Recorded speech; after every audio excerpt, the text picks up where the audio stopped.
Assalamualaikum warahmatullahi wabarakatuh. Salam sejahtera untuk kita semua. Pertama, mari kita panjatkan puji dan syukur atas kehadirat Allah Subhanahu wa taala. Karena atas rahmat dan izinnya sehingga kita masih diberikan kesehatan sampai hari ini. Kami ucapkan terima kasih kepada dosen kami dan teman-teman yang telah menyempatkan waktunya untuk menonton video presentasi dari kelompok kami. Perkenalkan, kami dari kelompok 7 teori akuntansi akan menyampaikan materi tentang pendapatan. Materi ini akan disampaikan oleh Serda Widya Prastiwi terlebih dahulu, kemudian dilanjutkan oleh Intan Febriana dan Memang Ayu Deswana. Nah, masalah teoritis pendapatan. Yang pertama mengenai definisi atau pengertian. Apa sih karakteristik yang harus dipenuhi sehingga jumlah itu dapat disebut sebagai pendapatan? Kemudian pengakuan. Apa sih kriteria pengakuan itu? Apa yang harus dipenuhi agar suatu objek yang memenuhi definisi pendapatan dapat diakui?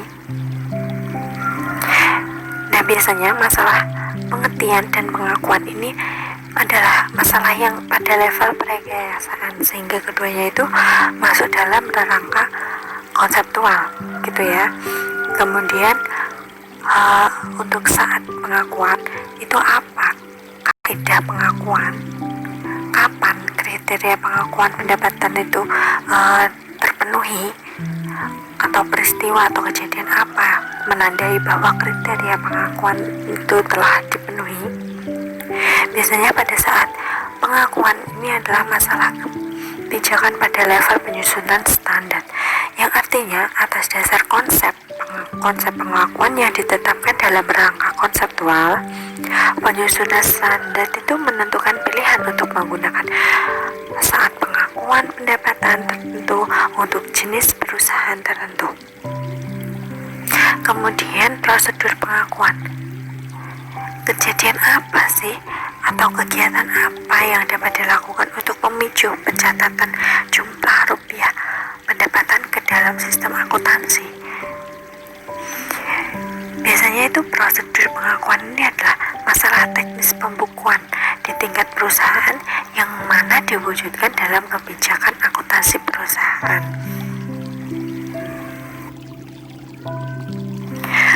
Untuk selanjutnya adalah pengertian pendapatan.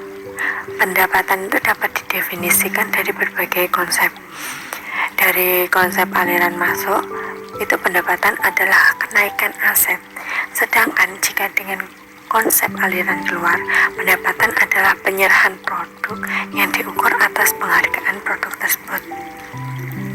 Jadi, pendapatan itu merupakan produk perusahaan sebagai capaian produk perusahaan itu sendiri. Yang mana pendapatan ini itu biasanya dapat diukur dari jumlah aset rupiah yang diterima perusahaan dari pelanggan. Dari beberapa definisi yang telah dijelaskan oleh FASB, IAI, dan APB, sehingga dapat didaftar karakteristik atau kata kunci yang membentuk pengertian pendapatan. Yang pertama, aliran masuk aset. Pendapatan itu timbul dari transaksi yang menimbulkan kenaikan aset atau aliran masuk aset perusahaan. Nah, aliran masuk aset perusahaan itu adalah jumlah kotornya, yang mana menurut IAI jumlah kotor itu berasal dari transaksi penjualan, imbalan jasa, royalti, bunga, dividen, sewa, dan sebagainya. Kemudian yang kedua adalah operasi utama atau sentral. Nah, kenaikan aset yang menimbulkan pendapatan itu yang berasal dari operasional utama perusahaan dan bukan dari aktivitas seperti investasi atau pendanaan seperti itu. Kemudian yang ketiga, penurunan kewajiban. Nah, misal ketika pengiriman barang maka itu akan mengakibatkan penurunan kewajiban, yang mana penurunan kewajiban ini akan menimbulkan pendapatan. Kemudian yang keempat adalah entitas. Nah, untuk yang keempat ini, pendapatan itu dari kenaikan aset yang akan menimbulkan pendapatan ini merupakan aset milik entitas atau perusahaan. Kemudian yang kelima, produk perusahaan. Tadi kan sudah saya jelaskan mengenai pendapatan itu adalah produk perusahaan sebagai hasil dari capaian produktif perusahaan itu sendiri. Jadi, pendapatan itu dapat diakui selama kegiatan produktif perusahaan dan bukan hanya saat penyerahan produk ke pelanggan saja. Kemudian, yang keenam, pertukaran produk. Misal ketika terjadi pengiriman barang atau penyerahan barang ke pelanggan, itu maka kan pelanggan akan memberikan timbal baliknya dengan membayar sejumlah nominal rupiah kepada perusahaan tersebut. Kemudian yang ketujuh, menyandang beberapa nama. Nah, untuk jenis perusahaan yang berbeda itu biasanya istilah pendapatan juga akan berbeda. Kemudian yang ke-8 itu kenaikan ekuitas. Nah, selain menimbulkan kenaikan aset, pendapatan itu juga dapat menimbulkan kenaikan ekuitas atau aset bersih. Selanjutnya, kenaikan aset. Nah, untuk dapat menyatakan bahwa pendapatan itu ada atau timbul, itu harus terjadi transaksi atau kejadian yang menaikkan aset itu sendiri atau menimbulkan aliran masuk aset. Biasanya itu tidak ada batasan bahwa aset itu harus berupa kas atau alat liquid lainnya seperti itu. Tetapi tidak semua kenaikan aset itu dapat menimbulkan pendapatan ya. Nah, Patton dan Littleton itu menyebutkan bahwa aset dapat bertambah karena berbagai transaksi kejadian atau keadaan sebagai berikut. Yang pertama, transaksi pendanaan yang berasal dari kreditor dan investor. Kemudian yang kedua, laba yang berasal dari kegiatan investasi, misalnya penjualan aset tetap, surat berharga, segmen bisnis, dan anak perusahaan. Kemudian yang ketiga adalah hadiah, donasi, atau temuan. Kemudian yang keempat, revaluasi aset yang telah ada. Kemudian yang kelima, penyediaan dan atau penyerahan produk baik barang atau jasa. Nah, untuk disebut sebagai pendapatan, aliran aset masuk itu harus jumlah rupiah kotor. FASB itu juga mengisyaratkan jumlah kotor dengan menyatakan bahwa pendapatan itu adalah jumlah rupiah yang datang dari penyerahan produk atau pelaksanaan jasa. Kemudian IAI juga menunjukkan jumlah kotor dengan menyebutkan bahwa jumlah rupiah pendapatan dapat berupa penjualan, imbalan jasa, bunga, dividen, royalitas, dan sewa, dan sebagainya. Nah, pada pendefinisian pendapatan sebagai kenaikan aset ini, itu menggunakan konsep aliran masuk atau inflow concept of revenue. Nah, konsep ini mempunyai kelemahan karena pendapatan itu dianggap baru ada setelah transaksi penjualan terjadi. Yang mana dengan kata lain, pendapatan itu timbul karena adanya peristiwa atau transaksi pada saat tertentu dan bukan karena proses atau selama suatu periode. Nah, untuk kelemahan lainnya, pada definisi ini dapat mengacaukan pengukuran dan penentuan saat pengakuan dengan proses penciptaan pendapatan atau revenue generating process. Selanjutnya, operasi utama berlanjut. Pengertian operasi utama dalam hal ini itu lebih dikaitkan dengan tujuan utama perusahaan, yaitu menghasilkan produk atau jasa untuk mendatangkan laba dan bukan untuk membatasi jenis produk menjadi produk utama atau produk samping, seperti itu. Kemudian selanjutnya adalah penurunan kewajiban. Nah, pendapatan itu tidak hanya didefinisi dari sudut kenaikan aset, tetapi juga dari penurunan atau pelunasan kewajiban. Yang mana pendapatan dari pelunasan kewajiban ini biasanya jumlah rupiah yang diterima itu diperlukan sebagai pendapatan tangguhan yang statusnya itu adalah kewajiban sampai ada prestasi dari perusahaan tersebut berupa pengiriman barang atau pelaksanaan jasa. Kemudian selanjutnya, satuan entitas atau perusahaan. Pendapatan itu didefinisikan sebagai kenaikan aset, bukannya kenaikan ekuitas bersih, meskipun kenaikan aset itu pada akhirnya berpengaruh terhadap kenaikan ekuitas bersih. Ekuitas itu naik karena pendapatan. Jadi naiknya ekuitas itu adalah konsekuensi, bukan bersumber pendapatan, sehingga pendapatan itu tidak dapat didefinisi sebagai kenaikan ekuitas. Kemudian produk perusahaan. Nah, untuk definisi yang netral terhadap konsep aliran itu adalah definisi oleh Patton Littleton yang menyatakan bahwa pendapatan adalah produk perusahaan. Nah, pendapatan ini didefinisikan secara fisik, bukan moneter. Aliran aset dari pelanggan itu berfungsi hanya sebagai pengukur, tetapi bukan pendapatan itu sendiri. Nah, produk fisik yang dihasilkan oleh kegiatan usaha itulah yang merupakan pendapatan. Produk adalah capaian dari tiap kegiatan.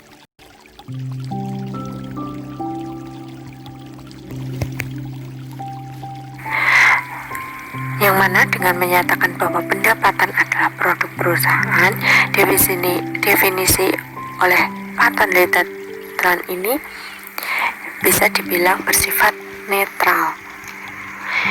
Nah, bila dari beberapa definisi itu digabung, ada dua aliran yang berkaitan dengan pendapatan, yaitu aliran fasis dan moneter. Pendapatan itu merupakan aliran masuk aset, masuk ke unit moneter, dan hal tersebut itu berkaitan dengan aliran fisis berupa penyerahan produk output dari perusahaan. Selanjutnya, pertukaran. Nah, Patton Littleton itu memasukkan kata pertukaran atau exchange karena pendapatan itu pada akhirnya harus dinyatakan dalam satuan moneter untuk dicatat dalam sistem pembukuan. Nah, satuan moneter yang paling objektif itu adalah kalau jumlah rupiah itu merupakan hasil transaksi atau pertukaran antara pihak independen. Pendapatan untuk suatu periode merupakan akumulasi pendapatan yang diukur secara objektif tersebut. Kemudian selanjutnya adalah berbagai bentuk dan nama, yang mana pendapatan itu adalah konsep yang bersifat genetik dan mencakupi semua pos dengan berbagai bentuk dan nama apapun. Untuk selanjutnya, untung, yang mana itu banyak argumen yang diajukan mengenai perlu apa tidak pendapatan itu dibedakan dengan untung. FAS, FASB itu sudah membatasi pengertian pendapatan itu hanya untuk kenaikan aset yang berkaitan dengan operasi utama atau operasi sentral. Sementara IAI dan APB itu tidak membedakan untung dan pendapatan, dan keduanya itu digabung dalam konsep penghasilan atau income. Seperti pendapatan, itu terdapat kata-kata kunci yang melekat pada pengertian untung adalah yang pertama, kenaikan ekuitas atau aset bersih, kemudian yang kedua, transaksi periferal atau insidental, kemudian yang ketiga, selain yang berupa pendapatan atau investasi oleh pemilik. Lalu FASB itu juga merinci lebih lanjut transaksi, kejadian atau keadaan yang menimbulkan untung menjadi 4 sumber atau 4 karakteristik, yaitu yang pertama, periferal dan insidental. Itu misalnya penjualan investasi dalam surat-surat berharga, penjualan aset tetap, pelunasan hutang obligasi sebelum jatuh tempo, seperti itu. Kemudian yang kedua itu transfer non timbal balik dengan pihak lain, misalnya hadiah dan donasi, dan penerimaan ganti rugi pemenangan tuntutan perkara hukum. Kemudian yang ketiga, penahanan aset, misalnya kenaikan harga sekuritas investasi, kenaikan nilai tukar valuta asing, dan kenaikan hasil penahanan kesediaan. Kemudian yang keempat, faktor lingkungan, misalnya ganti rugi asuransi musibah, bencana alam yang melebihi kos aset yang rusak. Selanjutnya, pengakuan pendapatan. Pengakuan itu adalah pencatatan jumlah rupiah secara resmi ke dalam sistem akuntansi sehingga jumlah tersebut itu terrefleksi dalam statement keuangan. Pengertian atau definisi pendapatan itu sebenarnya juga harus dipisahkan dengan pengukuran pendapatan. Dengan demikian, suatu jumlah yang memenuhi definisi pendapatan itu tidak dengan sendirinya jumlah tersebut dicatat secara resmi sebagai pendapatan. Pengakuan pendapatan itu tidak boleh menyimpang dari landasan konseptual. Maka secara konseptual pendapatan itu hanya dapat diakui kalau memenuhi kualitas keterukuran dan keterandalan, yang mana kualitas tersebut itu harus dioperasionalkan dalam bentuk kriteria pengakuan pendapatan. Sebagai produk perusahaan, kriteria keterukuran berkaitan dengan masalah berapa jumlah rupiah produk tersebut, dan kriteria keterandalan berkaitan dengan masalah apakah jumlah tersebut itu objektif serta dapat diuji kebenarannya. Yang mana kedua kriteria itu harus dipenuhi untuk pengakuan pendapatan. Pendapatan itu yang diukur dengan jumlah penghargaan sepakatan produk yang terjual baru akan menjadi pendapatan yang sepenuhnya itu setelah produk selesai diproduksi dan penjualan itu benar-benar terjadi. Yang mana dengan kata lain, pendapatan itu belum terrealisasi sebelum terjadinya penjualan transfer produk yang nyata ke pihak lain. Sebaliknya, ketika terjadi kontrak penjualan, belum cukup untuk menandai eksistensi pendapatan sebelum barang atau jasa itu sudah cukup selesai dikerjakan atau diserahkan kepada pelanggan.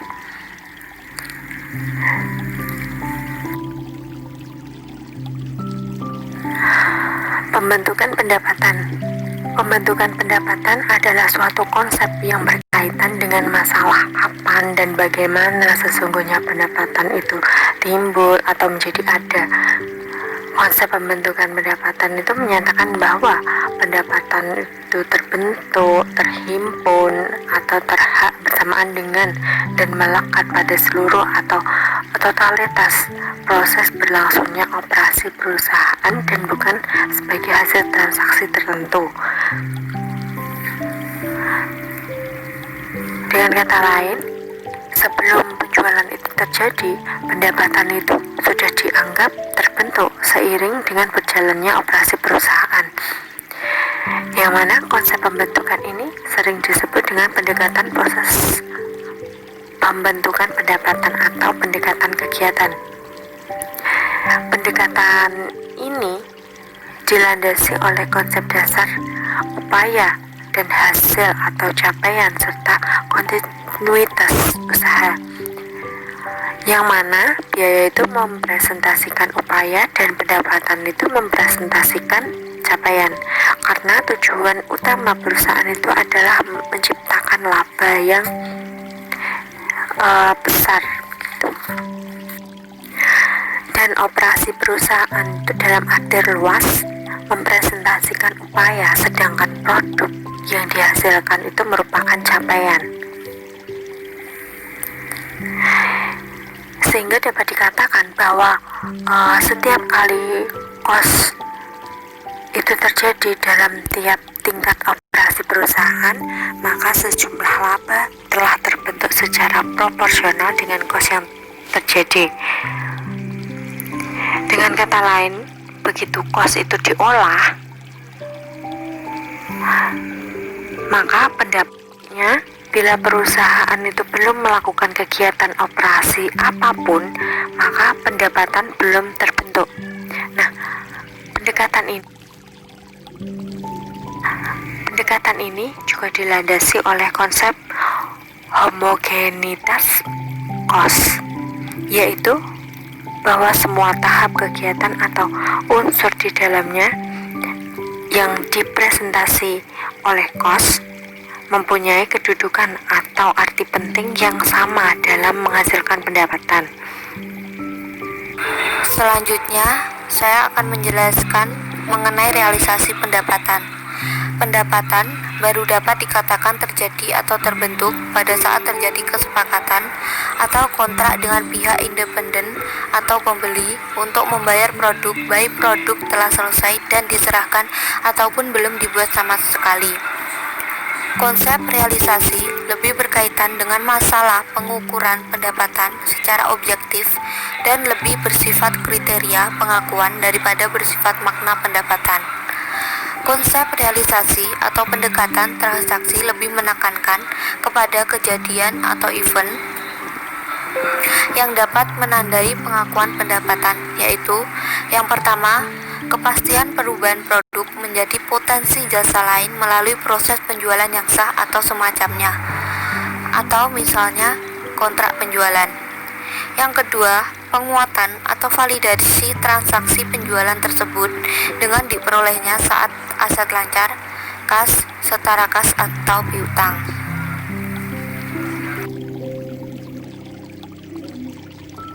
Selanjutnya, kriteria pengakuan pendapatan.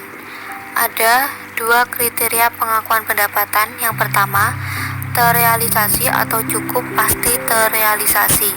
Pendapatan dapat dikatakan telah terrealisasi bila mana produk atau barang atau jasa, barang dagangan atau aset lain telah terjual atau ditukarkan dengan kas atau klaim atas kas. Yang kedua, terbentuk atau terhak.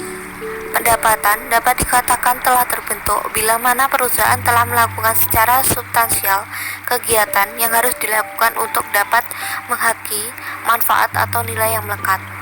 Kedua kriteria harus dipenuhi walaupun bobot atau kekritisan untuk keduanya berbeda untuk situasi yang berbeda. Selanjutnya, saat pengakuan pendapatan, terdapat 5 kapan terjadinya pengakuan pendapatan. Yang pertama, pada saat kontrak penjualan. Yang kedua, selama proses produksi secara bertahap. Yang ketiga, pada saat produksi selesai. Yang keempat, pada saat penjualan. Yang kelima, saat kas terkumpul. Selanjutnya, masalah pengakuan selama proses produksi. Terdapat 3 masalah pengakuan selama proses produksi. Yang pertama, akresi. Berkaitan dengan pengakuan pendapatan sebagai fungsi kegiatan produksi adalah masalah akresi, yaitu pertambahan nilai akibat pertumbuhan fisik atau proses alamiah lainnya. Akresi memenuhi pengertian pendapatan karena aset telah bertambah dan banyak tambahan fisik tersebut dapat ditentukan secara objektif. Pemecahan yang paling baik untuk pengakuan pendapatan sehubungan dengan akresi adalah pergantian takaran penanding pendapatan dan biaya dari periode tahunan ke angkatan produk. Yang kedua, apresiasi. Apresiasi yaitu selisih nilai pasar wajar aset perusahaan dengan kos atau nilai buku aset terdepresiasi. Apresiasi berlaku untuk semua jenis aset yang tidak terbatas pada aset yang dikategori sebagai produk. Apresiasi lebih kurang memenuhi pengertian pendapatan karena tidak berkaitan langsung dengan operasi perusahaan tetapi lebih berkaitan dengan kondisi pasar. Yang terakhir, penghematan kos.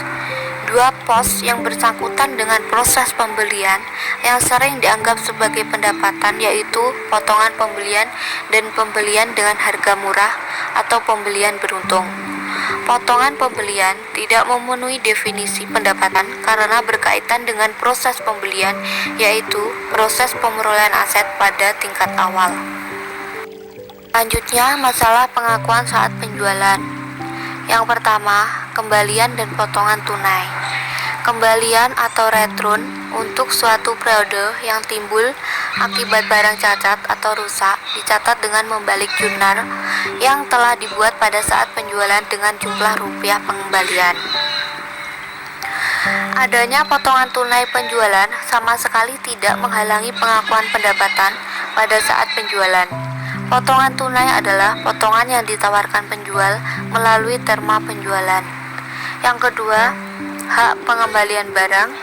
Yang ketiga, kos purna jual. Masalah yang bersangkutan dengan penyesuaian yang diperlukan untuk mengakui pengaruh kegiatan diukur dengan kos yang mungkin akan terjadi setelah penjualan dan dapat dibebankan terhadap penjualan tersebut. Terdapat cara yang cukup layak untuk mengatasi masalah tersebut dengan cara mendebit jumlah rupiah taksiran kos kegiatan dengan mengkredit jumlah rupiah yang sama ke dalam suatu akun cadangan melalui penyesuaian akhir tahun. Yang keempat, kerugian piutang. Kerugian piutang dapat diatasi dengan membentuk cadangan kerugian piutang. Pendapatan dapat disajikan dengan statement sejumlah piutang yang benar-benar dapat direalisasi. Kerugian piutang yang ditafsir dapat disajikan dalam kelompok biaya dalam statement laba rugi sebagai biaya penjualan yang bersangkutan dengan pengumpulan piutang atau dapat juga sebagai pengurang langsung pos pendapatan, misalnya penjualan.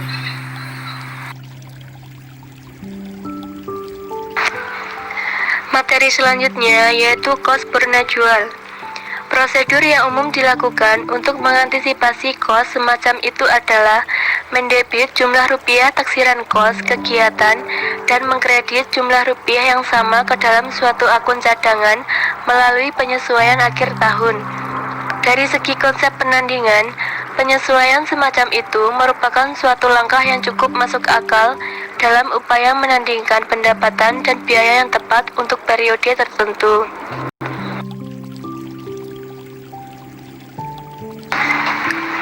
Kerugian piutang.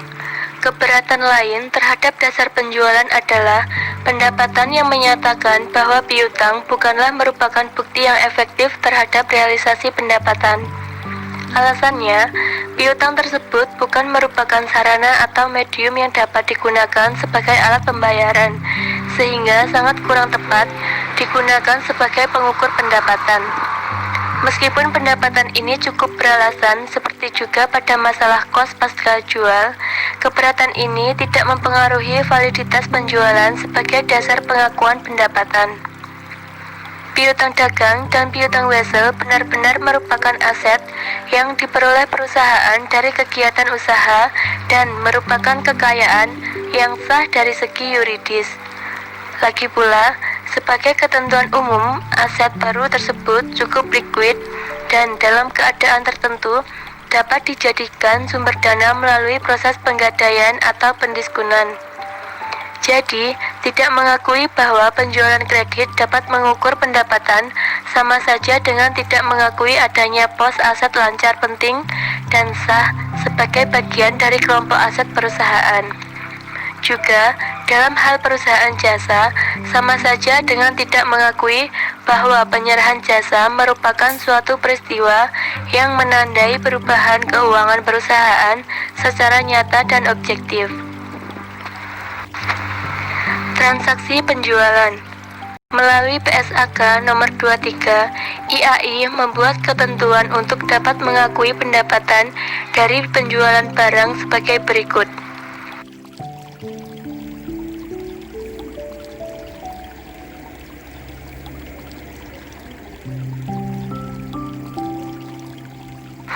Dilihat dari pasal 13 atau 38, yaitu perusahaan telah memindahkan resiko secara signifikan dan telah memindahkan manfaat kepemilikan barang kepada pembeli. Perusahaan tidak lagi mengelola atau melakukan pengendalian efektif atas barang yang dijual. Jumlah pendapatan tersebut dapat diukur dengan andal. Besar kemungkinan manfaat ekonomi yang dihubungkan dengan transaksi akan mengalir ke perusahaan tersebut. Biaya yang terjadi atau yang akan terjadi sehubungan dengan transaksi penjualan dapat diukur dengan andal. Selanjutnya, pada saat kas terkumpul. Pengakuan pendapatan pada saat kas terkumpul sebenarnya merupakan pengakuan pendapatan berdasarkan asas kas, cash basis. Sebagai penyimpangan dari standar pengakuan seluruh pendapatan pada saat penjualan, penerapan dasar kas paling banyak dijumpai dalam perusahaan jasa atau perusahaan yang melakukan penjualan secara angsuran. Berbeda dengan pengakuan pada saat kontrak yang barangnya belum diserahkan, pengakuan dasar kas digunakan untuk transaksi penjualan yang barang atau jasanya telah diserahkan atau dilaksanakan, tetapi kasnya baru akan diterima secara berkala dalam waktu yang cukup panjang. Alasan digunakannya dasar ini adalah adanya ketidakpastian tentang kolektibilitas atau ketertagihan piutang. Dengan cara ini, pendapatan diakui sejumlah kas yang diterima pada saat kas diterima atau terkumpul sampai akhir periode, dan baru kemudian menentukan biaya yang berkaitan dengan pendapatan dasar kas tersebut. Dalam pernyataan yang sama, IAI juga menetapkan syarat-syarat untuk mengakui pendapatan dari penjualan jasa serta pendapatan dari bunga, royalti, dan dividen. Untuk membedakan istilah pendapatan atau penjualan tunai dengan pendapatan sebesar kas yang telah diterima, jasa dikonsumsi dalam jangka pendek. Dalam hal perusahaan jasa, kalau satuan jasa yang diserahkan berupa suatu tindakan atau penyediaan jasa lain dalam bentuk tertentu yang dilakukan dalam waktu yang relatif pendek, seperti perusahaan angkutan atau bioskop, maka saat penerimaan kas dari konsumen atau pelanggan biasanya terjadi hampir bersamaan dengan saat penyerahan jasa. Ini berarti bahwa saat penyerahan jasa atau saat penerimaan kas, keduanya dapat dijadikan pengujian untuk dasar pengukuran dan pengakuan pendapatan. Yang kedua, jasa dikonsumsi dalam jangka panjang. Di lain pihak, apabila jasa yang diberikan adalah kompleks dan baru akan selesai dalam periode yang relatif panjang, seperti halnya perusahaan penyewaan ruang atau bangunan, maka besar kemungkinan akan terjadi perbedaan yang sangat mencolok antara jumlah rupiah pendapatan yang diakui dalam suatu periode atas dasar penyerahan jasa dan jumlah rupiah pendapatannya diakui dalam periode yang sama atas dasar penerimaan kas. Yang menjadi masalah dalam kondisi semacam ini adalah apakah dasar kas lebih baik daripada dasar penjualan penyerahan jasa. Selanjutnya, saat pengakuan penjualan jasa, HICPA memberikan kaidah pengakuan umum untuk penjualan jasa sebagai berikut. Yang pertama, kalau pemberian jasa atau performance terdiri atas pelaksanaan satu pekerjaan atau tindakan, pendapatan harus diakui pada saat pekerjaan tersebut telah dilakukan. Yang kedua, kalau pemberian jasa terdiri atas pelaksanaan serangkaian pekerjaan atau tindakan secara bertahap, pendapatan harus diakui selama periode pelaksanaan pekerjaan secara proporsional. Yang ketiga, kalau terdapat tingkat ketidakpastian yang tinggi berkenaan dengan ketertagihan atau kolektibilitas pendapatan jasa, pendapatan baru diakui setelah kas terkumpul. Materi selanjutnya, pedoman pengakuan pendapatan. Yang pertama, kriteria terbentuk dan terrealisasi biasanya dipenuhi pada saat produk atau barang dagang diserahkan atau jasa diberikan kepada konsumen. Kontrak penjualan atau penerimaan kas jika mendahului produksi dan pengiriman, maka pendapatan dapat diakui pada saat pengiriman. Kalau produk dikontrak sebelum diproduksi, pendapatan dapat diakui secara bertahap dengan metode presentase. Kalau jasa diberikan atau hak untuk menggunakan aset berlangsung secara menerus selama satuan periode. Kalau produk atau aset lain dapat segera terrealisasi karena dapat dijual dengan harga yang cukup pasti tanpa biaya tambahan. Kalau produk, jasa, atau aset lain ditukarkan dengan aset non-moneter yang tidak segera dapat dikonversi menjadi kas, pendapatan atau untung rugi dapat diakui pada saat transaksi telah selesai. Yang terakhir, kalau ketertagihan kolektibilitas aset yang diterima untuk produk, jasa, atau aset lain meragukan, pendapatan dapat diakui atas dasar kas yang terkumpul. Baik, untuk kesimpulannya, materi pendapatan ini, teori tentang pendapatan menyangkut masalah divisi pengakuan, saat pengakuan, dan prosedur pengakuan. Pendapatan dapat didefinisi dari beberapa konsep. Dengan konsep aliran masuk, pendapatan adalah kenaikan aset, dan dari konsep aliran keluar, pendapatan adalah penyerahan produk yang diukur atas dasar penghargaan produk tersebut. Secara netral, pendapatan adalah produk perusahaan sebagai hasil dari upaya produktif. Pendapatan diukur dengan jumlah rupiah aset baru yang diterima dari pelanggan. Pendapatan atau untung yang berasal dari kegiatan insidental, transfer non-timbal balik, penahanan aset, dan faktor lingkungan tidak dengan sendirinya merupakan pos non-operasi. Untuk dapat diakui, pendapatan itu harus terrealisasi dan terbentuk. Saat penjualan merupakan saat yang paling utama dan menjadi standar dalam pengakuan pendapatan karena pada saat itu pendapatan telah terbentuk dan terrealisasi. Keberatan terhadap dasar penjualan dapat diatasi secara mudah dengan pencadangan kos pos purna jual, potongan tunai, kembalian, dan kerugian piutang. Pada saat kontrak, pendapatan tidak dapat diakui karena belum terjadi pembentukan pendapatan dengan konsep homogenitas kos serta upaya dan hasil. Pendapatan dapat diakui atas dasar tingkat selesainya produksi bila periode dipertahankan sebagai takaran pengukuran laba. Pendapatan tidak timbul dari proses perolehan aset. Pendapatan harus merupakan produk perusahaan atau hasil kegiatan produktif. Potongan tunai dan keringanan yang terjadi dalam pembelian barang atau jasa bukanlah merupakan pendapatan, melainkan merupakan pengurangan kos atau penghematan kos aset yang diperoleh.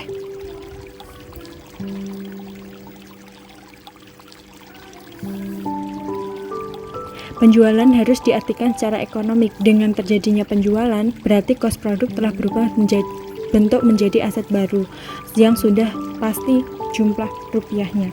Demikian yang dapat kami sampaikan. Dari kelompok 7, bila ada salah kata, kami mohon maaf yang sebesar-besarnya. Wassalamualaikum warahmatullahi wabarakatuh.